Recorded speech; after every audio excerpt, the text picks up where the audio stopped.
send men to the moon and return them by the end of the decade. So Kennedy gets up, makes this speech in the spring of 1961 to a joint session of Congress and said, well, we're going to go to the moon and we're going to do it by the end of the decade.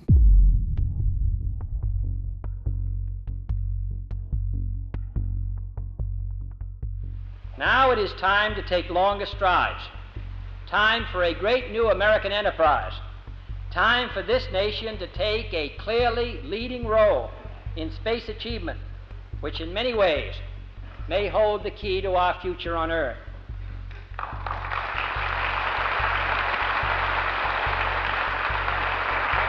I therefore ask the Congress, above and beyond the increases I have earlier requested for space activities, to provide the funds which are needed to meet the following national goals.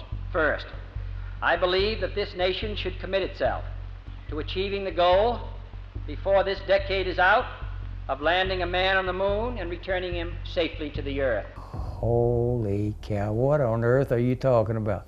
I said, another politician has let his mouth override his knowledge. We thought it was very, very gutsy, very, very risky. And I'll tell you, those of us that were on the ground thought, this is going to be a chore. Politically, it was a very risky thing to do, say we're going to do this and then put a deadline. We had one 15-minute flight in our history, and he's talking about going to the moon. He had no reason to believe that we could even come close to doing something like that. They had to pick a goal, a tangible goal, and it was a brilliant public relations move. There's the moon. You can get there in a couple of days if you do things right. Now we just have to figure out how to do it. After Kennedy's speech, then there's a goal. Okay, so now we know where we're going, and everything starts moving in one direction. Meantime, the Russians, of course, they had put men in orbit. All through the Mercury program, the Russians are beating us. They're sending a woman into space.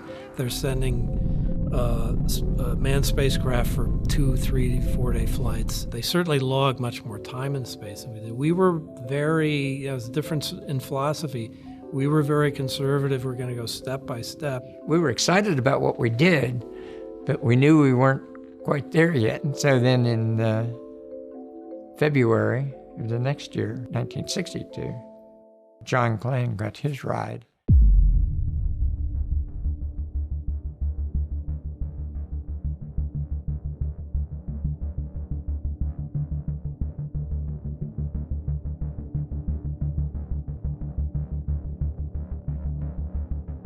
All stations. Gantry is in launch position. T-minus 15 minutes. Mark, T-minus 15 minutes and counting. Test conductor goes through and he goes to a final check, and all he wants is one word from you. Doesn't want to hear anything else, is go. Need to check pressurization. Lock tanking. Have a blinking high level light. You are go. Water systems, go. Range operations. Mercury capsule, go. All pre-start panel lights are correct. The ready light is on. All recorders too fast. T-minus 18 seconds and counting. Engine start. Scott gave his famous word, Godspeed, John Glenn, and he was off. Good Lord, ride all the way. Godspeed, John Glenn.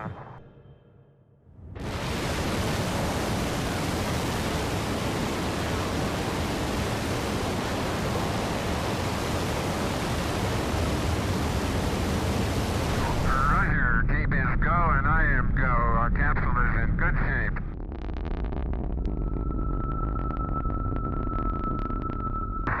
Seco. Lots of grades fired, okay. Adjust that. Roger, 0J, and I feel fine. Capsule is turning around. Oh, that view is tremendous.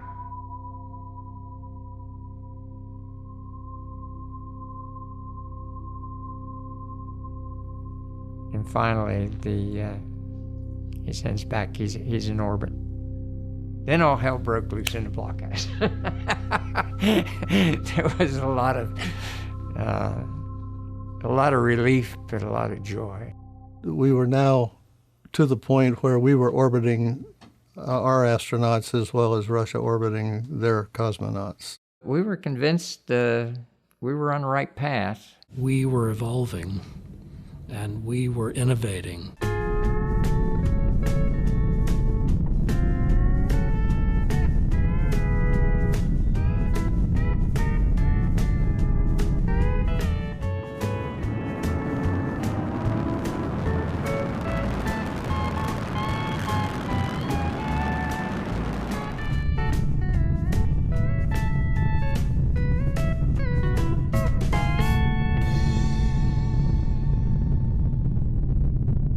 You know, so there was the beginnings of this man-machine interface showing that humans could survive in space, and then they stopped and said, we got to move on because we're still behind. The reason for Mercury was to see that if a man could live and function in space. The reason for Gemini was to see if he could do the maneuvers with the vehicle that was necessary to go to the moon. This is where we start to get into the space firsts. Finally, we do something before the Soviets. So Gus and John Young, another great astronaut, go up in the first Gemini flight in March of 1965. The sole purpose of that mission was to make sure that you could precisely make changes in the orbit. It's a fundamental capability you have to have if you want to go to the moon. Air Force Lieutenant Colonel Gus Grissom, one of the original Mercury astronauts, and Navy Commander John Young, a newcomer, were America's first Gemini twins to fly.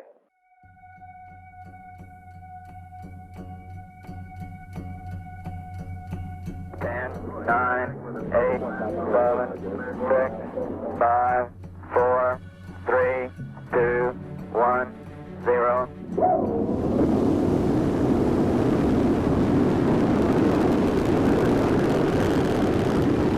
A little bit high on the flight plan, but no problem. Hologram. Okay, hologram, go. They only get to do 3 orbits, but Gus becomes the first human being, A, to fly twice in space, and B, to change his orbital path through space. Sir Isaac Newton's no longer in the driver's seat. Gus is flying the machine. A few months later, in June of '65, the first American walks in space. 5, 4, 3, 2, 1, 0. Ignition is started.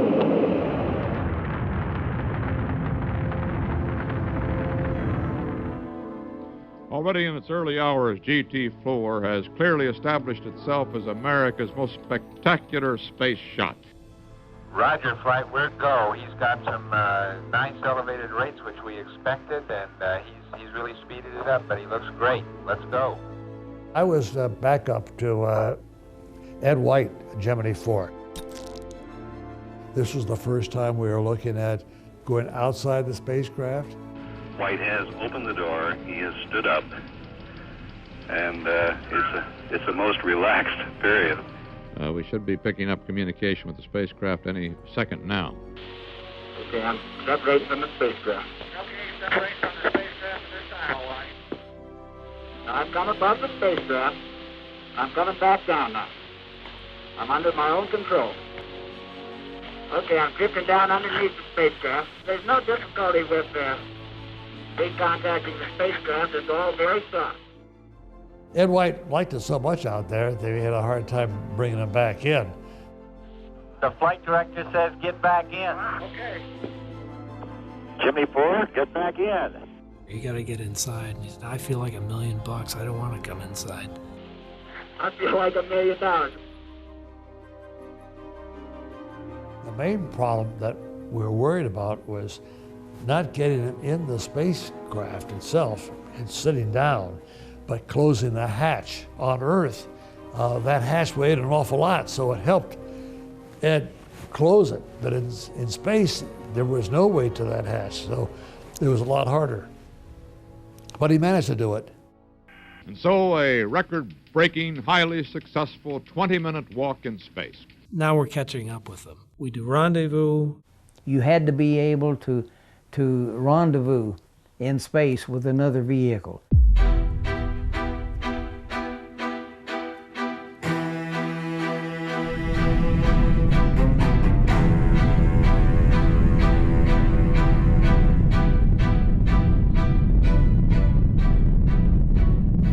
Gemini 7 was a very interesting flight. We had to see what effects long-term zero-gravity environment would do. Frank Borman was the skipper on that one. I was the pilot. The mission was 2 weeks. Okay, could we have your sleep report? Roger. Both of us slept 6 to 7 hours last night. Probably woke 2 or 3 times during the night.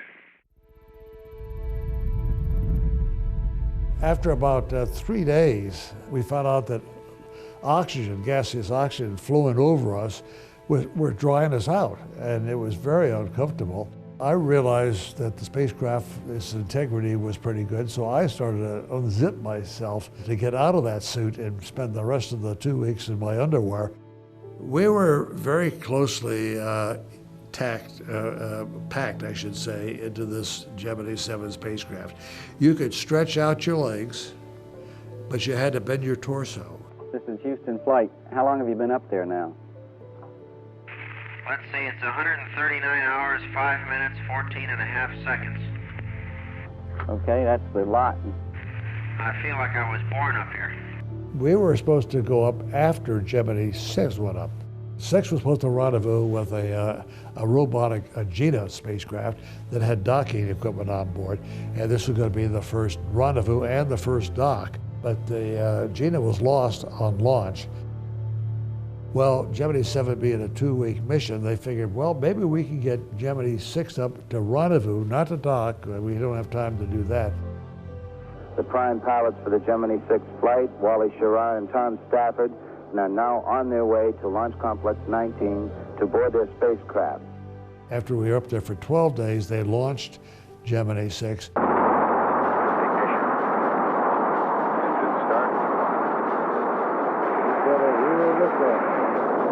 Flight Dynamics says the trajectory looks very good.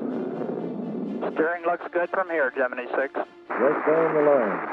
At Cape Kennedy, the American spacecraft Gemini 6 has finally succeeded in starting her journey towards the space rendezvous with Gemini 7, whose 2 astronauts have now been in space since December the 4th. Hello, Gemini 6, this is 7. How do you read? We saw them coming up at night. We see the lights. Roger, congratulations, excellent. In Gemini 6 were 2 Naval Academy graduates, Tom Stafford and Wally Schirra, both from the Naval Academy. In Gemini 7, I was from the Naval Academy, but Frank Borman was West Point.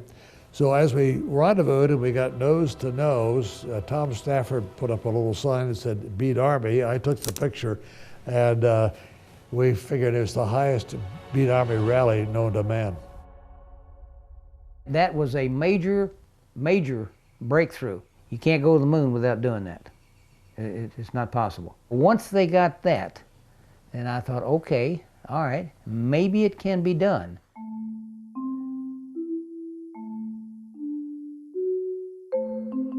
They were launching flights every 6 weeks. They flew Gemini 3 is 65, and the program ends at the end of 66. By now, we've lapped the Soviets. We've demonstrated capabilities that they don't have. The end of Gemini, we had done all those things required to go to the moon. Rendezvous, docking, extravehicular activity, long duration flight. Gemini's finished, we're doing great. We know what we're doing. Now we're gonna take this huge step function up to Apollo, which is far more complicated.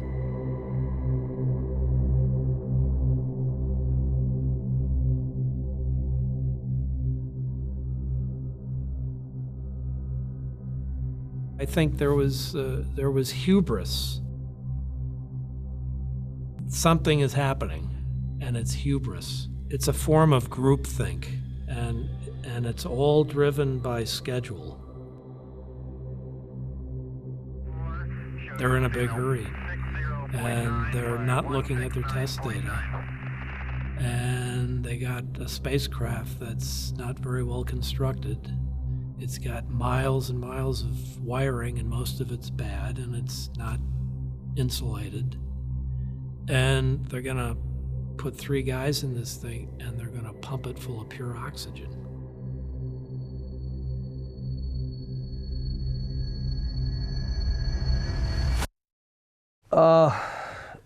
It was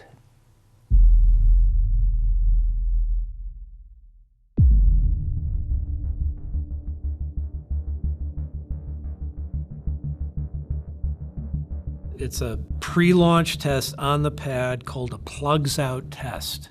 They seal 3 hatches.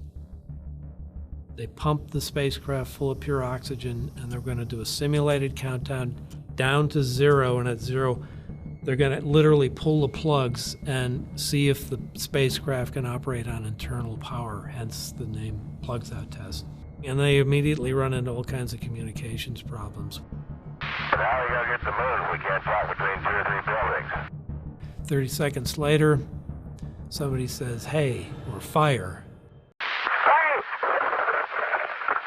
got a fire in the cockpit. Oh, a big fire!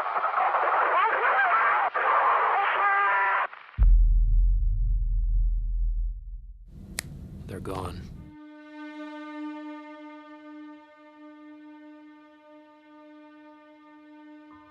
I knew where I was the night they came on. It was a Friday night in the evening, and there was a bulletin from all the networks, flash from Cape Canaveral, Florida. The Apollo 1 crew has died in a flash fire. Commander Gus Grissom, Roger Chaffee, a rookie pilot from Purdue, and Ed White, the first American to walk in space. It was devastating, horrible to have something like that happen. The ongoing inspection of the wire bundles around the hatch, going in and out, was not adequate. They got frayed. They made a spark, and a spark in a 100% oxygen environment is an explosion. The other thing that was ill-advised to start with was the hatch design. The hatch was designed to open inwardly. And if you have a fire that builds up pressure on the inside with the area of the hatch, there was simply no way that you could open that hatch to get them out. People couldn't believe it. NASA surely could not believe that they could ever build a machine that would do that.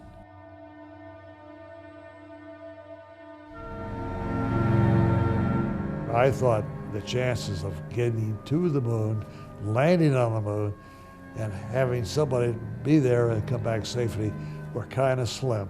I thought that would kill at least the Kennedy prediction.